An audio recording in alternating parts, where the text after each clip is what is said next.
Bonjour chers téléspectateurs de Télé-École, la première télévision 100% éducation en Afrique au Sénégal. Merci de nous recevoir chez vous dans ce nouveau numéro de Parlons Philosophie. Et comme vous le savez, Parlons Philo est une émission spécialement dédiée à la réflexion philosophique. Et aujourd'hui, nous allons parler de Socrate et ses disciples. Et nous avons l'honneur de recevoir deux grands philosophes, Issa Ndiaye, qui est professeur de philosophie au lycée de Mbolomp à Oussouye et spécialiste de la philosophie de Jean-Jacques Rousseau. Bonjour, M. Ndiaye. Bonjour, Mme Badiane. Merci beaucoup, Issa Ndiaye. Et l'autre invité, c'est Cheikh Atab Badji, qui est professeur de philosophie au lycée Latmingué à Kaolack. Et c'est un esthéticien et un spécialiste de la philosophie de Frédéric Nietzsche. Bonjour, M. Atab Badji. Bonjour, Mme Badiane, et merci de l'invitation. Merci beaucoup. Et aujourd'hui, comme je vous l'ai dit tout à l'heure, nous allons parler de la philosophie de Socrate et ses disciples. Et là, on ne peut pas parler de la philosophie sans parler de Socrate parce que c'est Socrate quand même qui a posé les jalons et c'est Socrate qui est le père de la philosophie. Et c'est d'ailleurs là où je vais passer pour demander à Issa Ndiaye, qui est Socrate et pourquoi est-il le père de la philosophie? Bonjour, oui, bonjour. Vous posez, Mme Badiane, une question déjà qui se pose aisément, mais dont la réponse semble être un peu difficile. Parce que de Socrate, on en a plusieurs témoignages. Parfois, on nous présente Socrate comme étant un mythe. Parfois, on nous présente Socrate comme étant une légende. Déjà, nous avons les témoignages d'Aristophane, les témoignages d'Aristophane de Xénophon, mais aussi de Platon. Et chaque auteur nous présente un Socrate qui est différent de l'autre. Et c'est la raison pour laquelle c'est un peu difficile donc, de répondre à la question donc, du tic au tac. Maintenant, comment on nous présente Socrate? Si nous prenons par exemple Aristophane, Aristophane nous dit que Socrate était comme un sophiste, un impudent, quelqu'un qui était vraiment perdu dans ses contemplations, dans ses réflexions. Il n'avait rien à faire que bavarder en réalité avec des jeunes enfants dans un coin de la rue. Seulement, ce qu'il faut dire, c'est que d'Aristophane, on ne peut pas donner foi à Aristophane, on ne peut pas croire en Aristophane parce qu'il était un comédien. Et la liberté de la comédie antique pourrait le pousser à ternir l'image de Socrate, jusqu'à nous présenter un Socrate qui était vraiment méconnaissable. Et c'est la raison pour laquelle, en réalité, on peut dire que nous ne pouvons pas se fier totalement à lui. Seulement, il y a une chose qu'on peut retenir de son témoignage, c'est que Aristophane, au moins, il nous présente un Socrate qui garde en réalité son sens moral, c'est-à-dire sa maîtrise de soi en tant que tel. D'ailleurs, nous pouvons lire chez Joseph Laert ces mots-là. Il nous dit, c'est Aristophane qui parle, il nous dit que en réalité, Socrate, la plupart du temps, sa vivacité dans la discussion lui faisait fréquemment de mauvais tours. On pouvait le frapper parfois. Parfois, on se moquait de lui. Parfois, en réalité, on lui arrachait les cheveux. Mais il gardait toujours un calme imperturbable. C'est-à-dire qu'au moins, on retrouve à partir de ce témoignage-là un Socrate qui a ce qu'on appelle la maîtrise de soi. Il pouvait se maîtriser lorsqu'il est offensé. D'ailleurs, un jour, on dit qu'il a reçu un coup de pied. Mais lorsqu'il a reçu un coup de pied, il est resté impassible.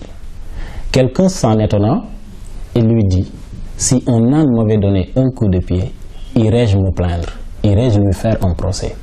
Et toujours donc, son sens moral transparaît toujours dans ses écritures. Mais on peut toujours continuer. Voilà le Socrate que Aristophane nous présente, mais aussi on peut parler du Socrate de Xénophon.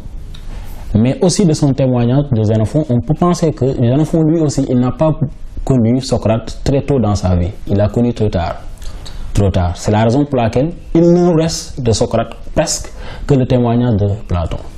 Et d'ailleurs, il y a un écrivain du nom de Magalhães Vilhena qui nous dit que chercher à connaître Socrate, c'est chercher à interpréter ce mythe qu'est le Socrate platonicien. Fausse image à coup sûr, mais toutefois, image de vérité. C'est comme si, en réalité, on peut dire que de Socrate, on peut garder l'image que Platon nous décrit, nous donne. Qui est ce Socrate de Platon?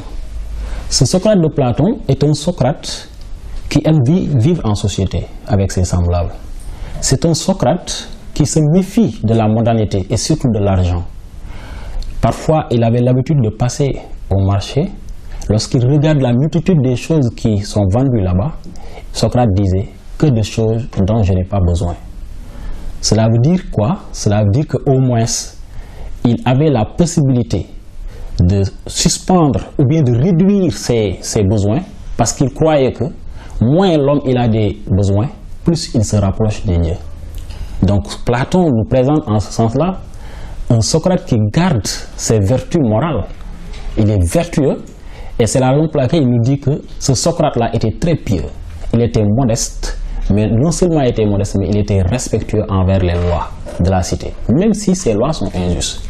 Et d'ailleurs, lorsqu'il a été condamné, on se souvient bien, lorsqu'il a été condamné et qu'on lui a proposé d'ailleurs même de s'évader, Socrate a refusé. Et c'est à partir de ce moment-là qu'il a fait ce qu'on a appelé la prosopopée des lois. C'est comme si les lois étaient vivantes et à chaque fois que vous vous rebellez contre les lois, c'est comme si vous commettez de l'injustice. Alors qu'on connaît de Socrate qu'il disait « Je préfère subir l'injustice plutôt que de commettre l'injustice ». Donc voilà un Socrate en réalité qui nous a été présenté par Platon comme étant quelqu'un qui veut vivre selon la justice, mais quelqu'un aussi qui veut vivre selon l'action droite, c'est-à-dire la morale, c'est-à-dire la vertu. Et ce Socrate-là va être en réalité le père de la philosophie. Comment Socrate est nommé père de la philosophie? Pourquoi il est nommé père de la philosophie? Nous savons que dans la cité grecque, avant même Socrate, on peut dire qu'il y avait des présocratiques. Et les présocratiques, avant leur apparition, régnaient dans cette cité-là ce qu'on a appelé les mythes et les religions, les légendes aussi. Maintenant, avec les présocratiques, on a déjà vu une première révolution dans la pensée. Parce que ces présocratiques ont eu à faire une pensée qui s'était démarquée de la religion, qui s'était démarquée des mythes, autrement dit, une pensée tout à fait rationnelle. C'est ce qu'on appelle le miracle grec, ce passage-là du mythos au logos. D'ailleurs même, si on prend Aristote, il pense que Thalès fut le premier philosophe. Celui-là qui a réfléchi en réalité sur l'arché des choses, le principe des choses, ce qui a existé et qui a donné naissance à tout ce qui existe. On se souvient, Thalès il disait que c'était l'eau. Après Thalès, il y a Anaximène qui disait que c'était l'air. Il y a Anaximandre qui disait que c'était l'apeiron, c'est-à-dire une substance illimitée qui avait une puissance multidimensionnelle et qui pouvait donc se transformer et donner tout. Donc nous voyons à partir de ce moment-là que les Milésiens, c'est-à-dire ce qu'on appelait les physiciens de la nature, les philosophes de la nature, ils ont eu au moins à faire et à montrer, à donner, à fournir une manière de penser tout à fait nouvelle qui était en rupture avec les mythes, avec les forces surnaturelles de la nature. Et c'est la raison pour laquelle donc ils ont révolutionné la pensée en donnant une pensée qui est tout à fait démocratique. Maintenant, en ce moment-là, nous allons voir que va émerger dans la cité grecque ce qu'on va appeler donc une connaissance nouvelle, une nouvelle façon d'expliquer le monde et qui va faire naître ce qu'on appelle les libres discussions et les débats. Et ces débats-là seront dominés maintenant dans la cité athénienne par les sophistes. Et ce sont ces sophistes maintenant qui vont dominer la scène. Et c'est à ces sophistes-là que Socrate maintenant va essayer, durant toute son existence, à montrer en réalité leur ignorance. Et vous voyez à partir de là, parce que le sophiste, Platon nous dit que le sophiste, c'est celui-là qui maîtrise l'art oratoire. Le sophiste, comme on le voit chez Platon, c'est juste un beau parleur. Celui, en réalité, qui maîtrise cet art oratoire, qui maîtrise l'éloquence, qui maîtrise la rhétorique et qui maîtrise en réalité l'art de convaincre sans avoir raison. Ce que cherche par exemple un sophiste, clairement, c'est la recherche, c'est la gloire, c'est la réussite. tous les moyens presque sont bons. L'essentiel, c'est de convaincre sans avoir raison. Donc, dans leur pratique, on ne sentait même pas la vérité, mais on ne sentait pas aussi la vertu. Et à partir de ce moment-là, c'est là maintenant où Socrate va être considéré comme étant le père de la philosophie. Parce qu'à partir de là, il va d'abord révolutionner la pensée en centrant l'homme. Déjà dans les réflexions philosophiques, c'est l'homme qui devient le centre. Contre qui? Contre les présocratiques qui réfléchissaient sur les choses de la nature. Mais en même temps, il va réinventer la philosophie contre les sophistes en cherchant d'abord la vérité, parce que devant Athènes, devant le tribunal d'Athènes, Socrate a dit: si vous voulez entendre la vérité, alors écoutez, de ma bouche ne sortira que de la vérité. Il a refusé de pleurer, il a refusé de se lamenter, parce qu'il a refusé donc de se comporter comme étant un sophiste. Ouais. Donc à partir de ce moment-là, il a réinventé la philosophie en pensant que la philosophie doit tendre vers la vérité, mais non seulement la philosophie doit tendre vers la vérité, mais aussi il faut que cette philosophie-là s'accompagne de vertu. Et voilà en réalité ce Socrate-là qui a été considéré comme étant le père de la philosophie. Très bien. Je pense que c'est très clair.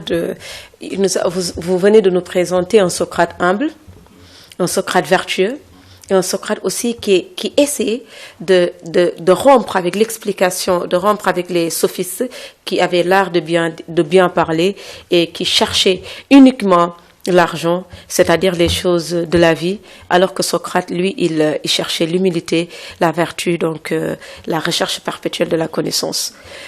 Très bien.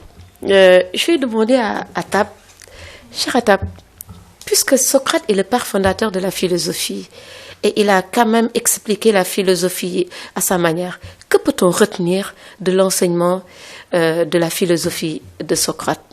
Voilà, je vais partir de l'intervention de M. Ndiaye en disant que nous pouvons retenir, c'est Socrate, que la philosophie avec Socrate cesse d'être une réponse à la question d'où vient le monde.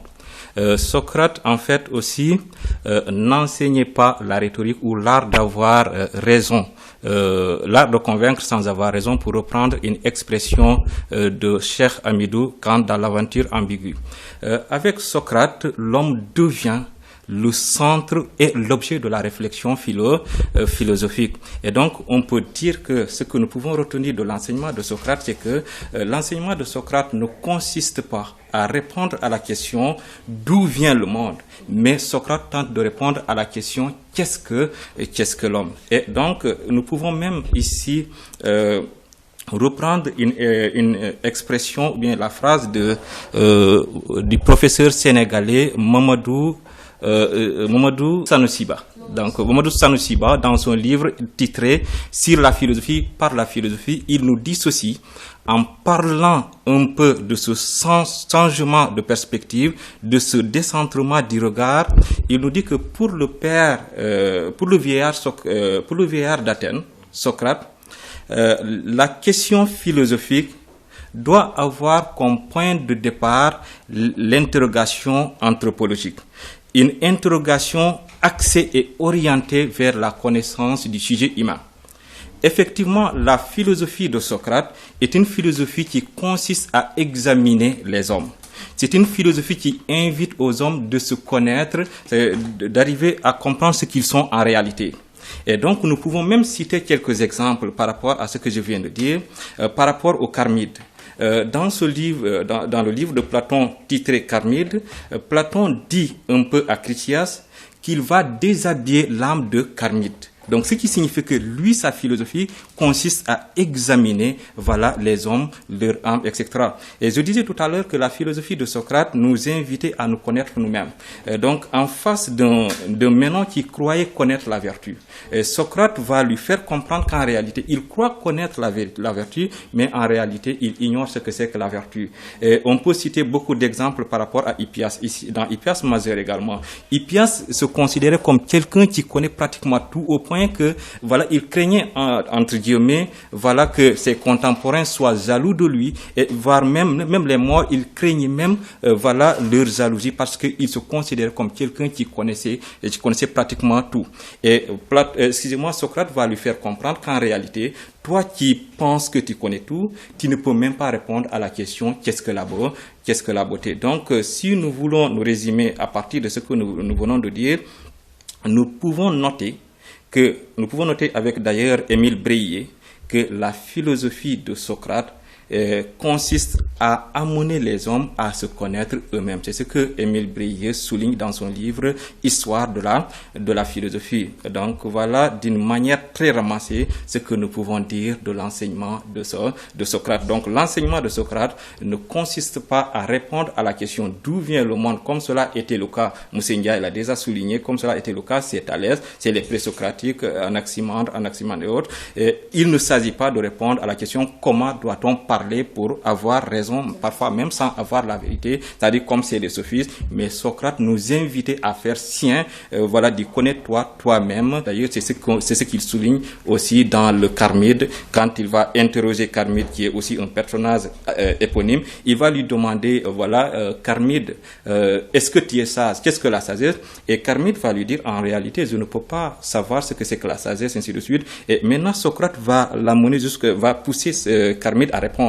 Et quand Charmide va répondre en disant que la sagesse renvoie au calme, Socrate va lui dire, en réalité, votre réponse est orientée vers le monde extérieur. Il faut plutôt tourner votre regard vers, voilà, en vous-même. Donc c'est comme, excusez-moi, une forme de réflexion. Réfléchir, c'est quoi? C'est le retour de la pensée sur elle. Voilà, effectivement, c'est une sorte de retour de la pensée sur elle-même, ou bien un retour de l'esprit sur lui-même. Donc, en grosso modo, nous pouvons dire qu'avec Socrate, la philosophie cesse de regarder vers le monde extérieur, mais elle regarde plutôt vers le monde extérieur, vers l'âme de l'être humain. Vers l'âme. Très bien. Donc là, on retient que on peut retenir de la philosophie de Socrate que donc Socrate avait une mission. Et sa mission, c'était de détruire donc, d'abord avec l'ironie, donc il détruit les préjugés des sophistes qui croyaient tout connaître, qui croyaient tout résoudre grâce à l'art de bien parler, avec la rhétorique des sophistes. Donc il détruit. Après avoir détruit, donc il va maintenant aller vers la méthode positive qui consiste à la maïeutique socratique, c'est-à-dire l'art de faire accoucher les esprits. De ce fait, Issa, qu'est-ce que l'élève qui est en classe de terminale doit retenir donc et doit comprendre de cette philosophie socratique? Oui, l'élève en terminale doit comprendre que l'âme de la philosophie est la recherche même de la connaissance. Parce que nous pouvons lire déjà dans le Théitet, lorsque on dit qu'aucun des dieux ne philosophe et ne désire devenir philosophe. Aucun des dieux n'est philosophe et ne désire devenir savant, car il l'est. Et en général, quand on est savant, on ne philosophe pas. Les ignorants aussi ne philosophent pas et ne désirent pas devenir savants, car l'ignorance a précisément ceci de fâcheux, que n'ayant ni bonté, ni beauté, ni science, on s'en croit suffisamment pourvu. Or, quand on ne croit pas manquer d'une chose, on ne la désire pas. Et vous voyez à partir de ce moment-là que Socrate, lorsqu'il affirme tout ce que je sais, c'est que je ne sais rien, ce qui traduit en réalité l'ironie socratique, tout ce que je sais, c'est que je ne sais rien, mais je cherche à savoir. En réalité, la seule différence que Socrate a par rapport à ces sophistes-là, c'est que lui, il a conscience de son non-savoir, il a conscience de sa non-science, il sait qu'il ne sait pas, alors qu'en réalité, Dieu déjà il sait, il n'a pas besoin de rechercher. L'ignorant ne sait pas, mais il pense savoir, donc lui aussi il ne cherche pas. Ce qui fait donc l'âme de la philosophie, c'est être dans le désir. Savoir qu'on manque de connaissances, il faut faire le vœu de pauvreté en matière de connaissances pour parler comme Husserl. Donc en ce sens-là, la philosophie doit rester amour. Amour de quoi? Amour de la sagesse. Amour de quoi? Amour de la connaissance. À partir de ce moment-là, puisque la philosophie est amour, on peut d'ores et déjà dire sans risque de nous tromper que la philosophie n'est la possession d'aucune connaissance. La philosophie n'est pas un savoir.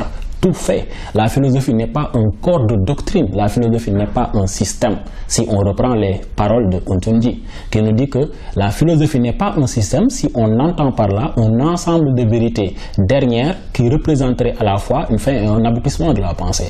La philosophie, en ce sens-là, n'est pas un système car elle ne s'arrête jamais. Elle n'existe au contraire comme philosophie que dans l'élément de la discussion, sous la forme d'un débat sans cesse rebondissant. Hors de ce débat, il n'y a pas de philosophie.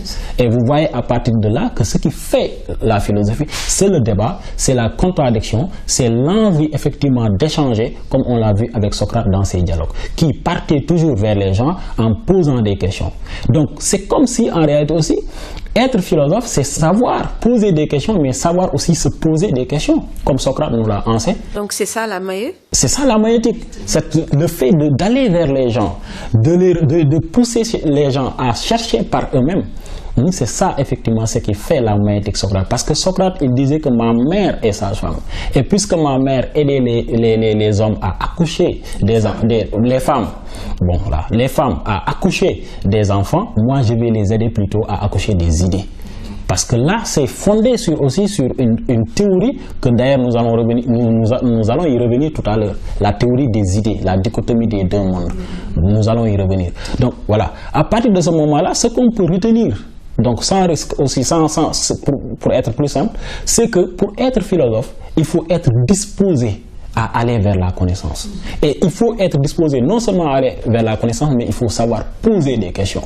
Parce que en réalité, les élèves d'ailleurs aiment bien en terminant cette belle citation de Karl Jaspers qui nous dit en philosophie, les questions sont plus essentielles que les réponses et que chaque réponse devient une nouvelle question. Donc c'est comme si en réalité, s'il y a une seule qualité requise pour être philosophe, c'est cette qualité-là doit être la capacité à poser des questions.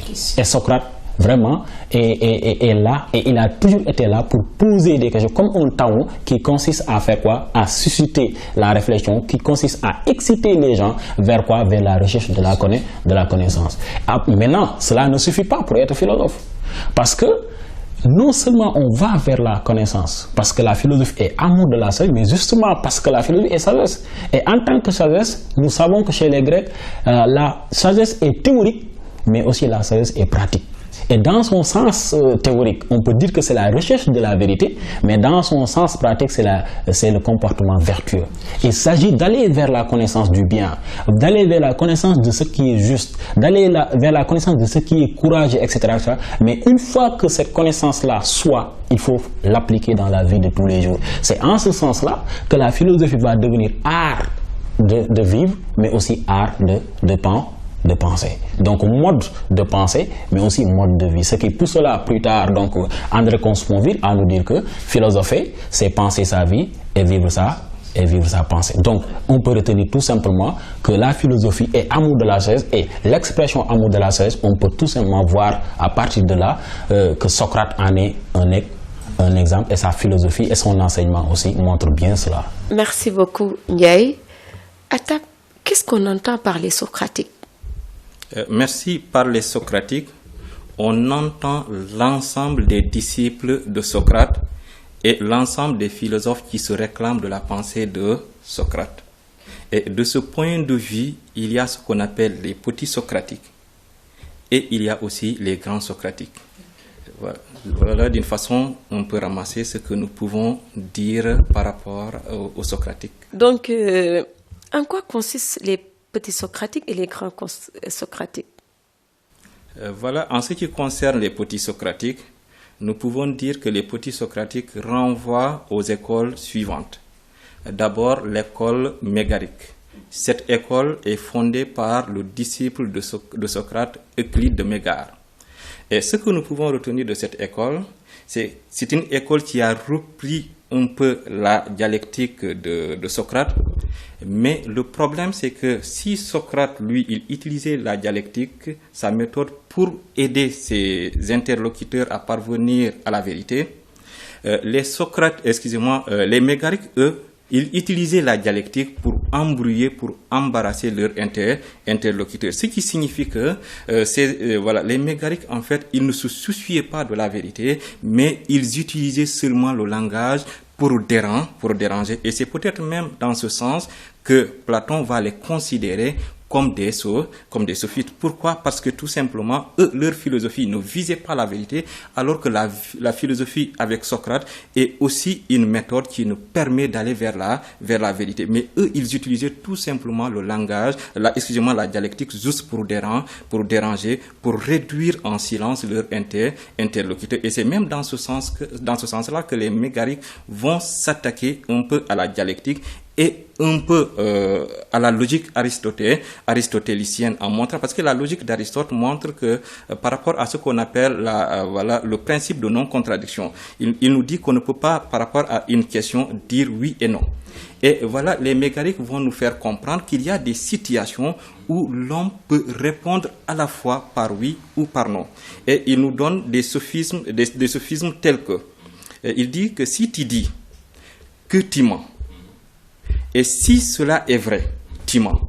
Parce que tout simplement, dans ces phrases-là, il y a une part de vérité, mais aussi il y a une part de non-vérité. Et donc, leur enseignement consistait à faire comprendre à tout le monde qu'on a toujours un choix entre le oui et le non. Et donc, en dehors de cette école, nous pouvons parler de l'école cynique. Cette école est fondée par aussi un disciple de Socrate du nom de Antisthène. Mais on doit aussi noter que cette école fut dominée par la figure de Diogène de Sinope ou bien Diogène le Sien. Et globalement, la philosophie ou la morale de cette école de cynique consistait à un rejet des conventions de la société. En termes simples, pour les cyniques, on doit vivre de façon simple.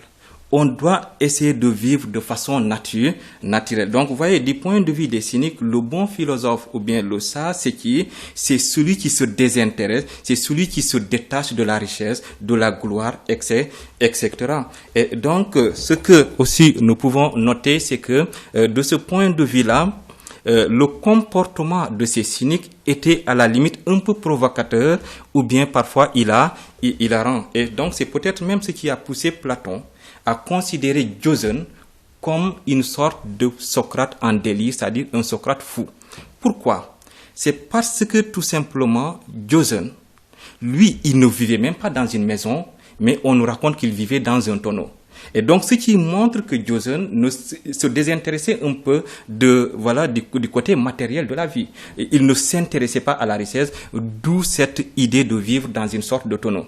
On nous raconte aussi que Diogène, c'est ce philosophe qui cherchait, qui marchait dans la rue avec une lanterne ou bien avec une torche, il y a certains qui le disent, mais avec une lanterne bien allumée, en disant que lui, il cherche l'homme. Quelle est la leçon qu'on peut retenir par rapport à ce comportement de Diogène?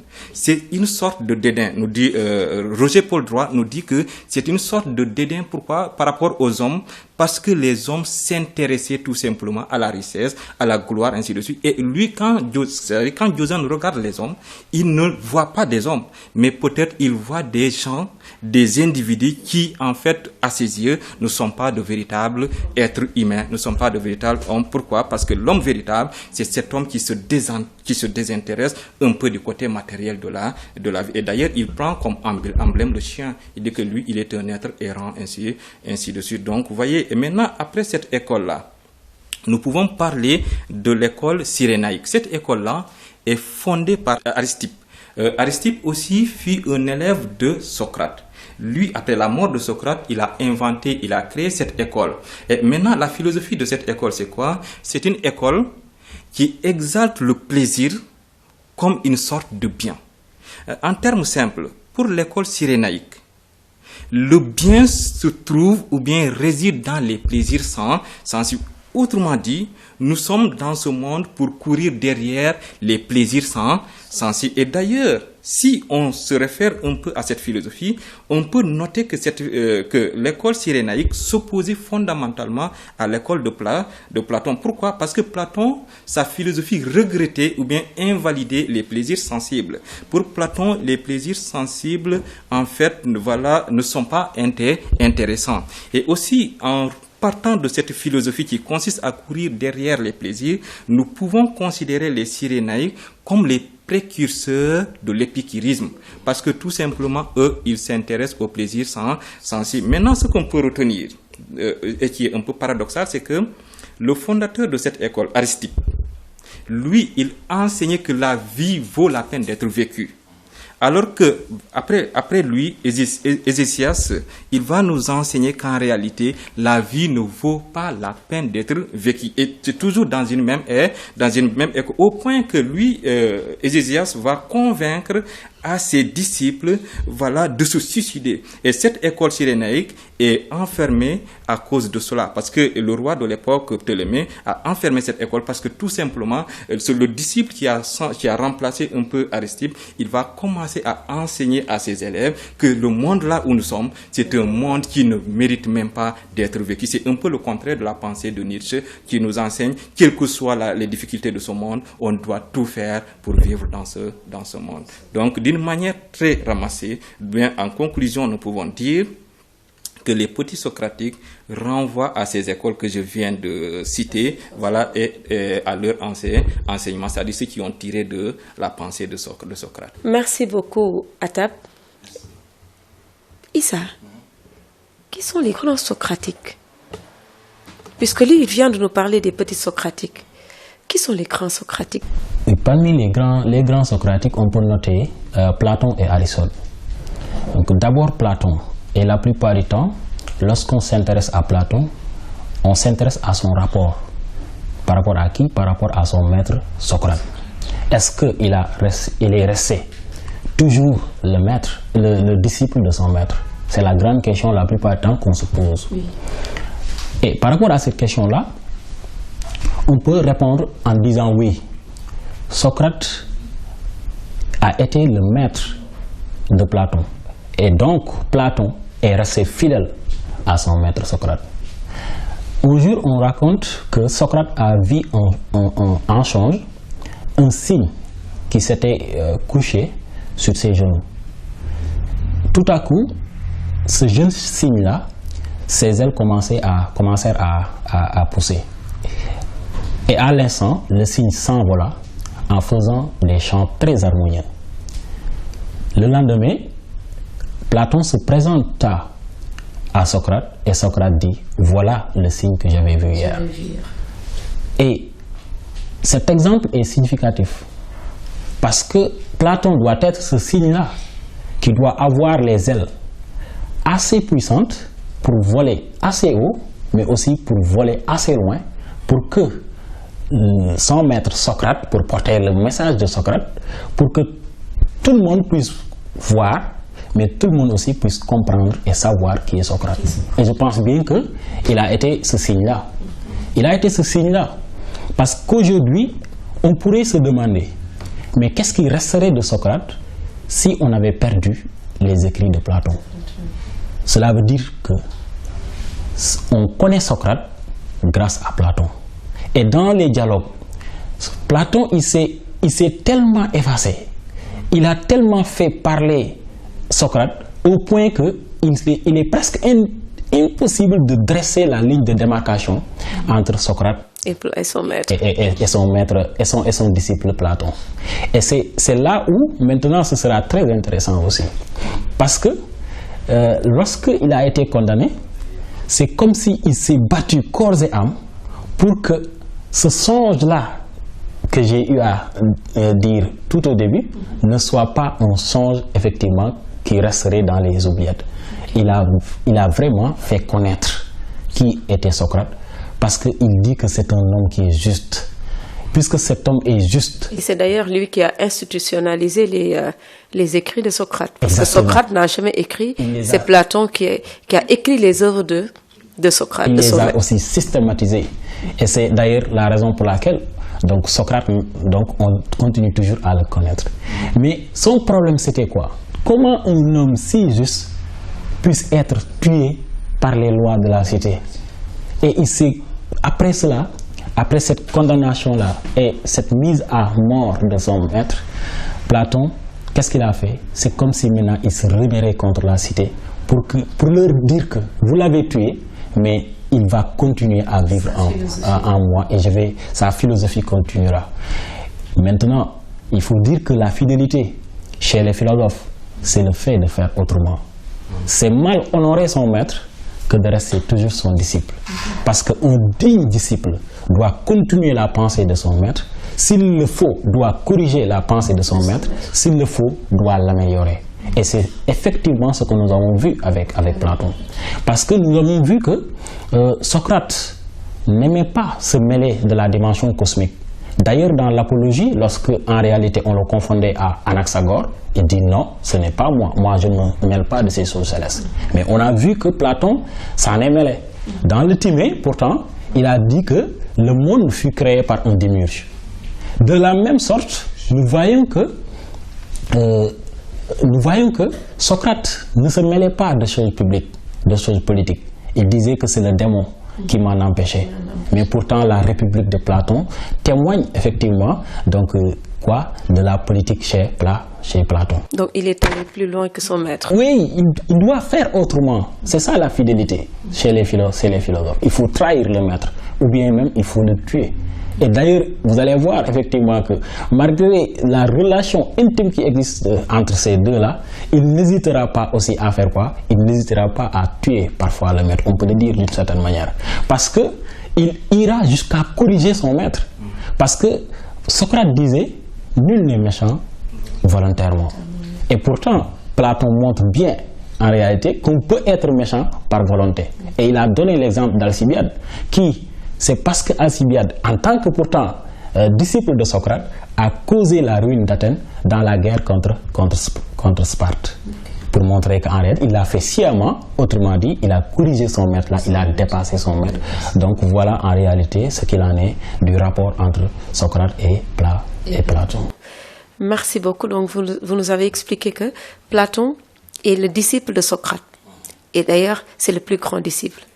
Malgré qu'il est le disciple de Socrate, mais il s'est quand même démarqué un peu de la philosophie socratique pour aller plus loin que son maître, en expliquant donc quelque chose que son maître n'a pas expliqué. Donc il s'est intéressé à la politique, il s'est intéressé à des choses célestes que son maître n'a pas pu faire.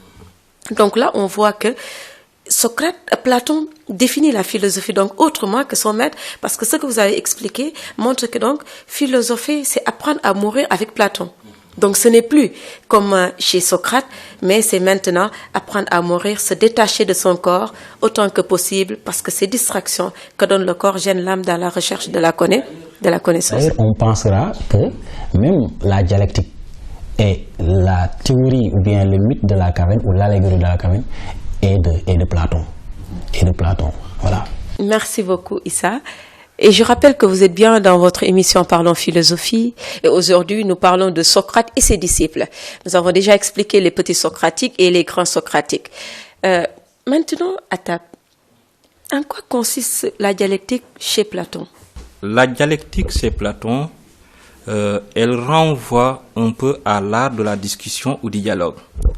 Ce que l'on peut noter aussi, c'est que la dialectique occupe une place centrale dans la philosophie, ou bien c'est Platon, au point que Émile Bréhier va nous dire que Platon a fait de la dialectique le tout de la philosophie.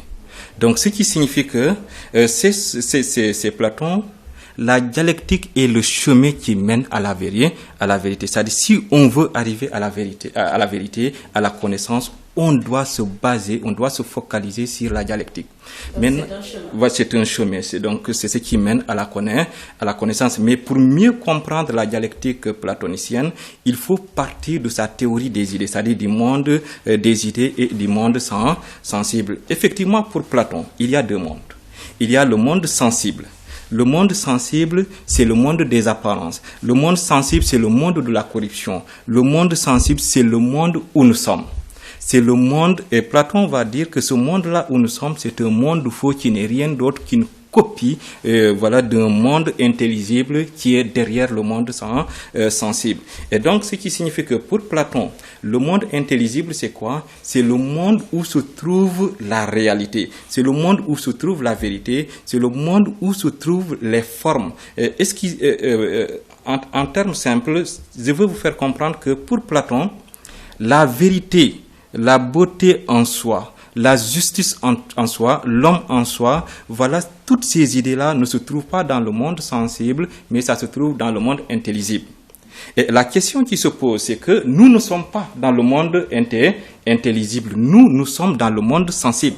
Et on se pose alors la question de savoir comment peut-on atteindre cette vérité qui n'est pas dans ce monde. Parce que toujours est-il que pour Platon, la vérité n'est pas ici. La vérité se trouve dans le monde intelligible. Et donc, Platon va nous faire comprendre que celui qui veut atteindre cette vérité, il doit utiliser la méthode dialectique. Et en ce sens, Platon va nous faire comprendre que cette dialectique-là a deux axes. Il y a ce qu'il appelle la dialectique ascendante et il y a la dialectique descendante.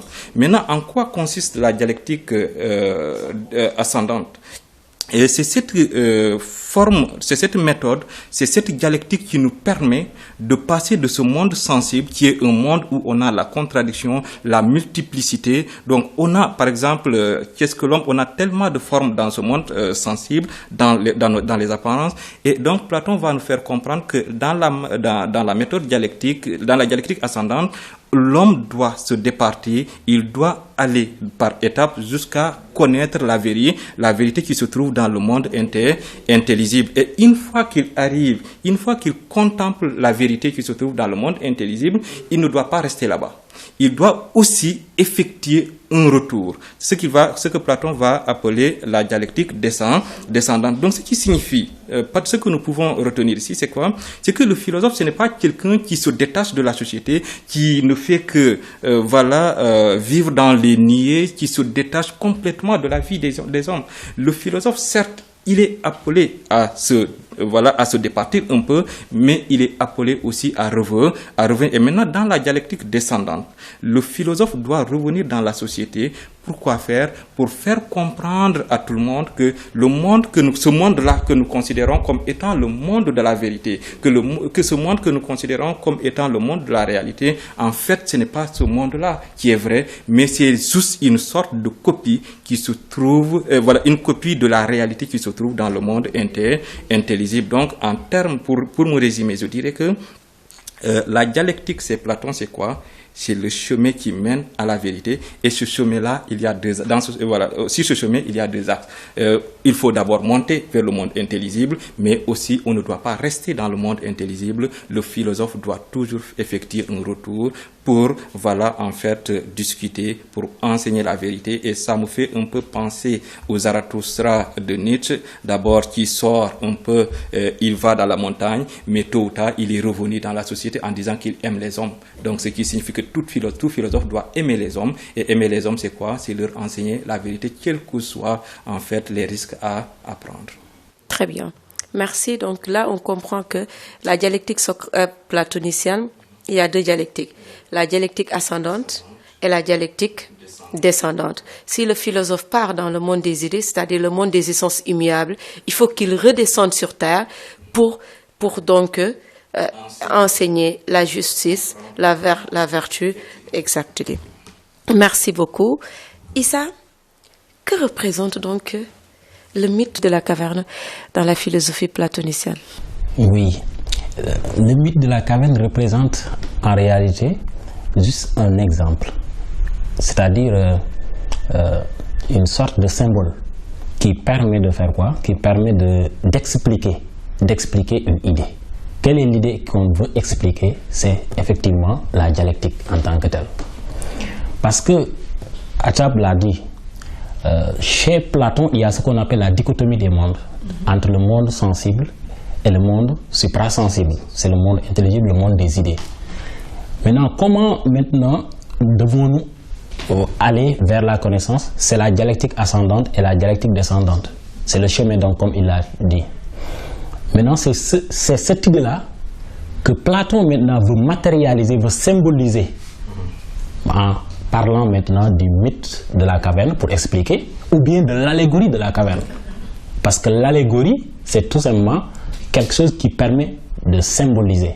Par exemple, quand on dit la balance est l'allégorie de la justice, cela veut dire que la balance symbolise quoi? La justice de par l'égalité. Donc c'est dans ce même sens-là que Platon donc va utiliser le mythe de la caverne ou bien l'allégorie de la caverne pour matérialiser effectivement, pour expliquer donc l'idée de la dialectique. En quoi consiste maintenant l'allégorie ou bien le mythe de la caverne? Platon nous fait imaginer des hommes prisonniers dans un espace fermé sur les trois côtés.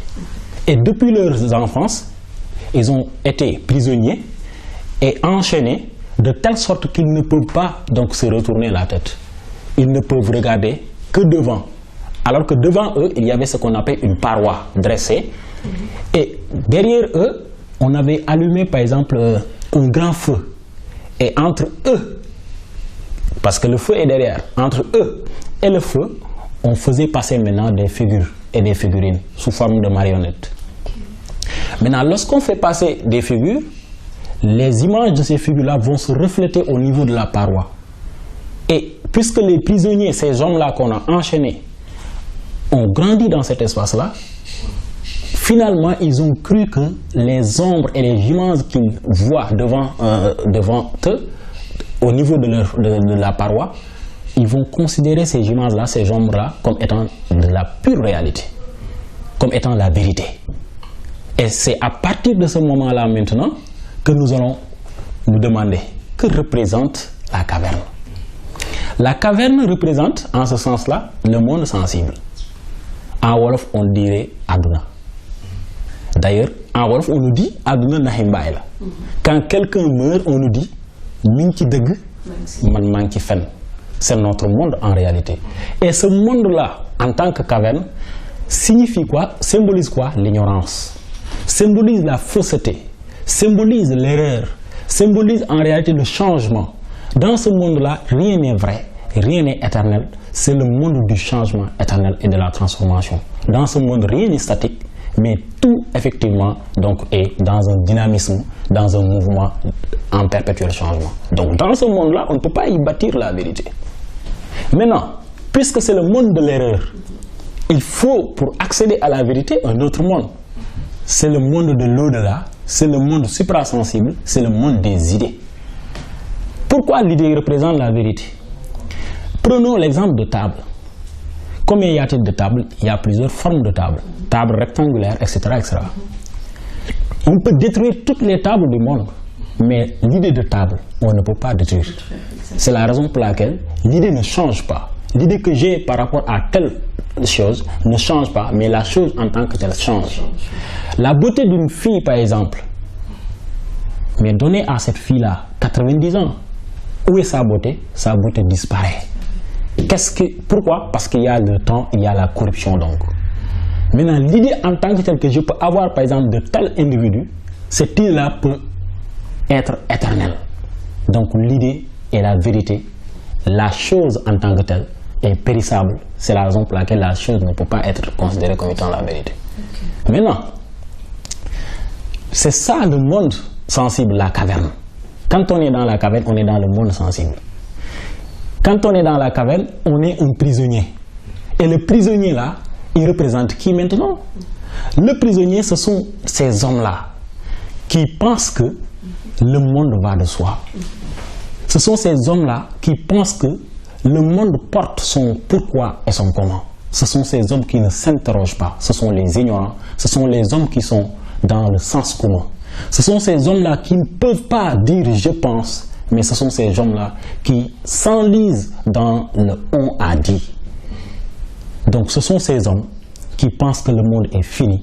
Ce sont ces hommes qui pensent que le monde est défini. Ce sont ces hommes qui pensent que le monde est évident, pour parler comme Bertrand Russell.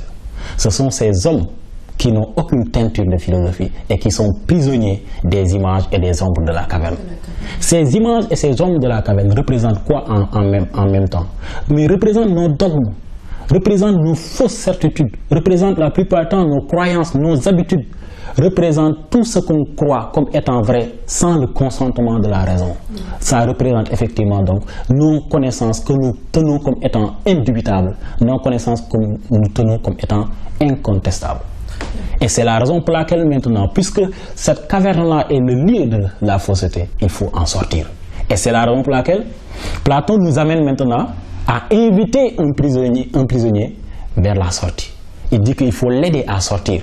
Et j'ose penser que le prisonnier va refuser dans en premier lieu, parce qu'il est amoureux de sa connaissance, il est amoureux de son monde. Mais forçons-le, s'il le faut, à sortir de la caverne. Et lorsqu'il sort maintenant, cette montée représente la dialectique ascendante qui va lui permettre maintenant d'aller vers le monde des idées et regarder effectivement la vérité, découvrir qu'à l'extérieur de la caverne, il y a la lumière, contrairement à l'obscurité qui existe dans la caverne. C'est en ce moment-là qu'il va découvrir peu à peu les vérités.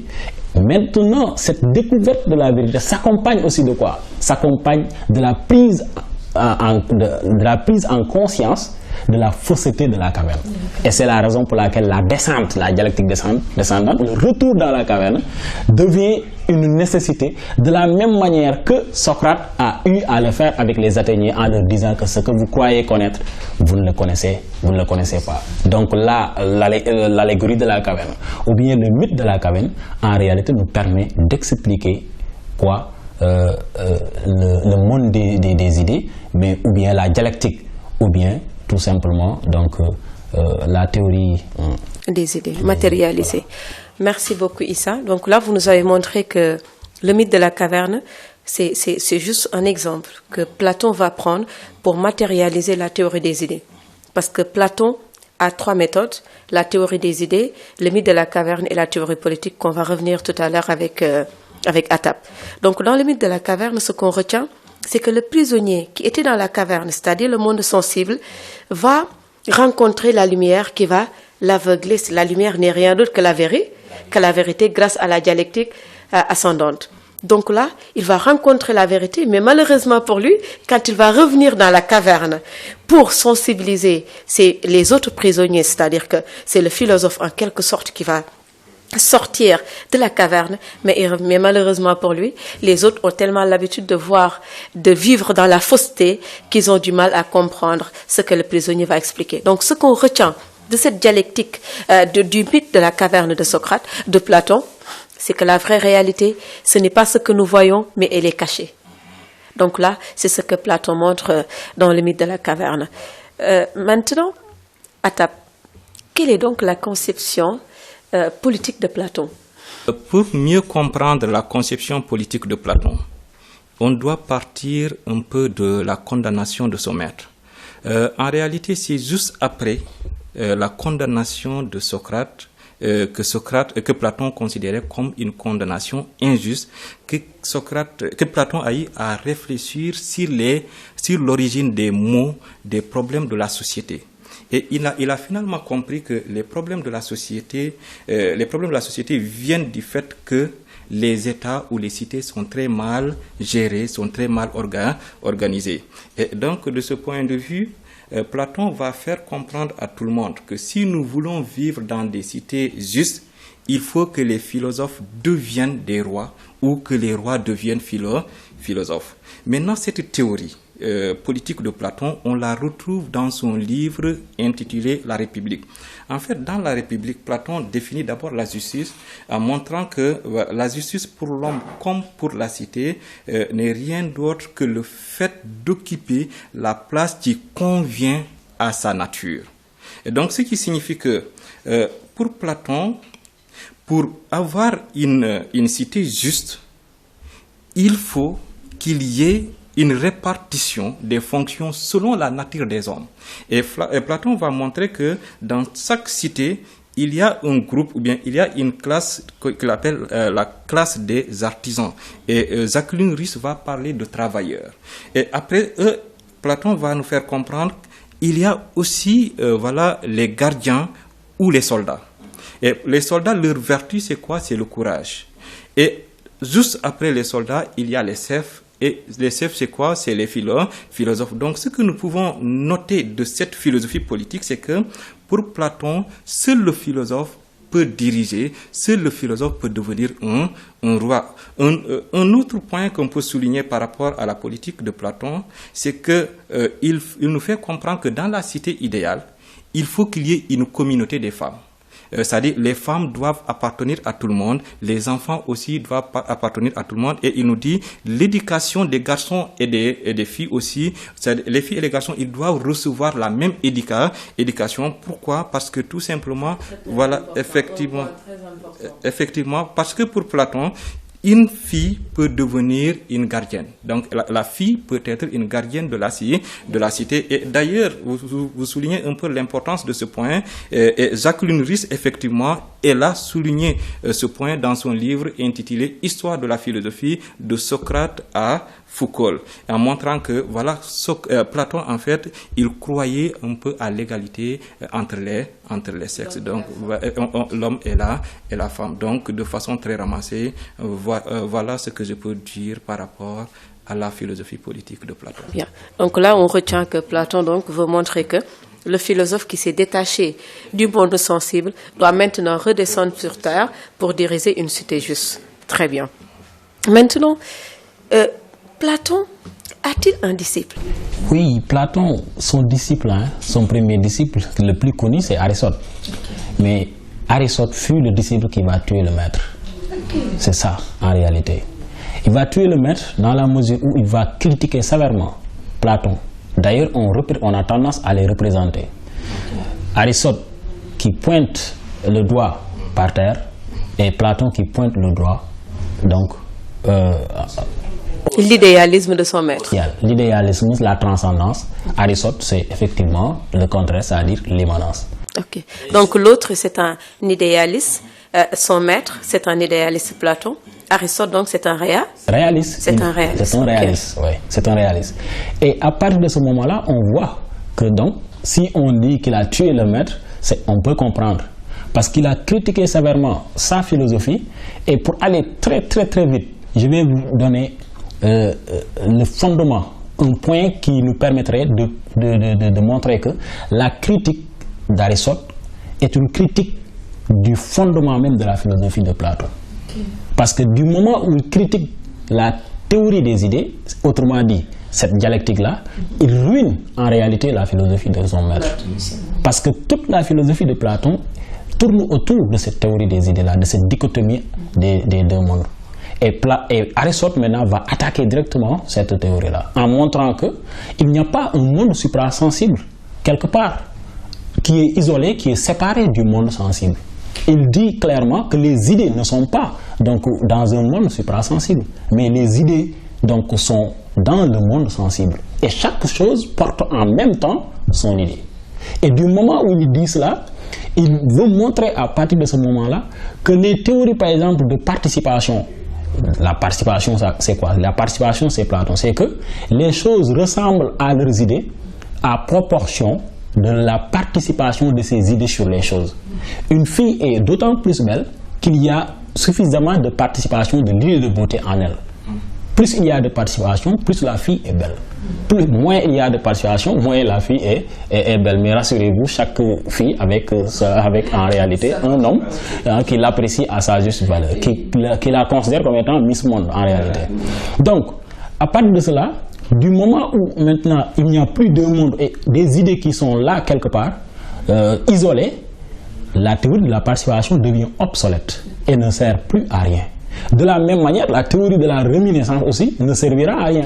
Parce qu'en réalité, il n'existe pas une âme qui a séjourné dans un monde de l'au-delà qui, lorsqu'elle descend sur Terre, a traversé ce qu'on a appelé le fleuve de l'oubli, le fleuve de la Terre, il a déposé ses connaissances, ça n'existe plus. Parce que pour lui, on ne connaît pas les choses parce qu'on est né avec, il n'y a pas de linéisme chez lui. Voilà, on ne connaît pas les choses parce qu'on est né avec, mais on connaît les choses tout simplement parce qu'on a vu les choses. C'est l'expérience en réalité qui nous permet de comprendre les choses et de savoir les choses. Un arbre, on connaît un arbre ou bien un homme parce qu'on a vu un arbre ou bien on a vu un homme. Et à partir de ce moment-là, il nous dit que l'idée, en réalité, ne sert à rien. C'est un dédoublement qui est inutile, parce que si nous devons chercher l'idée d'une chose, on doit encore chercher l'idée de l'idée d'une chose, et encore l'idée de l'idée de l'idée d'une chose, et une régression à l'infini, et qui, en réalité, ne servira à rien. Donc, chez Aristote, l'arbre n'est plus le reflet d'un autre arbre qui se trouve dans le monde intelligible. Non. Donc, l'arbre, c'est? L'arbre porte c'est une réalité. Oui, c'est une réalité, mais qui porte en lui aussi son idée en tant que telle. Voilà. Très bien. Attaque, comment est-ce que Aristote va définir la philosophie? A-t-il défini la philosophie comme son maître ou non? Voilà, je dirais par rapport à la définition de la philosophie, c'est Aristote. C'est que Aristote définissait la philosophie comme la totalité de la connaissance ou du savoir. En fait, pour Aristote, le philosophe, c'est quelqu'un qui doit s'intéresser à l'ensemble, à tout ce qui est, à l'ensemble des domaines de la connaissance. Il ne doit pas se spécialiser, il ne doit pas s'intéresser sur un domaine, mais donc le philosophe, c'est celui qui a la totalité de la connaissance dans la mesure du possible. Donc, si on a une définition à proposer de la philosophie par rapport à Aristote, c'est un peu cela. Donc, c'est ce que je peux proposer comme réponse. Nous arrivons à la fin de notre émission Parlons Philosophie, où nous avons eu à parler de Socrate et ses disciples avec Issa Ndiaye et Charatab Badji. Nous vous donnons rendez-vous très prochainement dans un nouveau numéro de Parlons Philosophie et jusque-là, continuons à philosopher pour mieux vivre.